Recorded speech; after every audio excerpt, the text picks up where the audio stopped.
All right, continuing on with the class on UX design and dark patterns, we are talking about false hierarchies. So a hierarchy is sort of an ordered way of thinking about things. And that means that a false hierarchy is when a number of choices or options, when you've given, a number of choices or options, one is presented as inherently better than the others through design and read patterns meant to subtly influence the user. Let's take a quick look at an example of this from a website called bluehost.com, which is a web hosting company. They have three plans here. So they have their basic, their plus, and their recommended.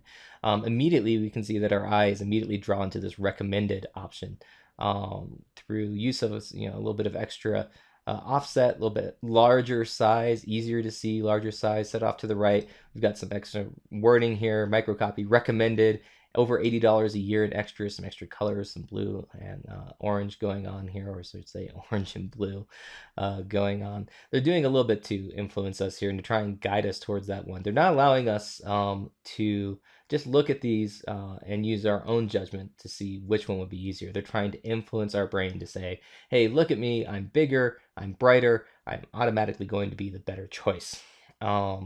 The other way that we kind of see this sometimes influenced, and there's sort of another wrinkle to this, would be to use the center stage effect, which if you don't know about the center stage effect, go back to, I believe it's class number 3 on this video resource. I'll go ahead and put a link to that right up here, probably over my face in this video as we're going through this.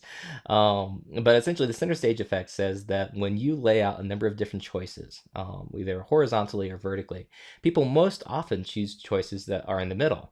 There's been a number of different reasons posited for this, but one of the theories is that people perceive choices in the middle to be the most popular choices. So one thing Bluehost didn't do here, but if they were looking to be even a little bit more devious, could have done, is move this recommended piece to the middle, which would have really thrown things off.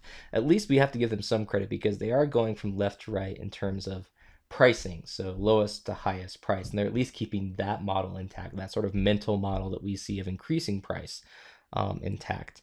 To make this bigger, bolder, and in the middle would be a way that they might go about, again, using some of those reading patterns against us, and really making it difficult for us to make really intuitive, easy comparative choices.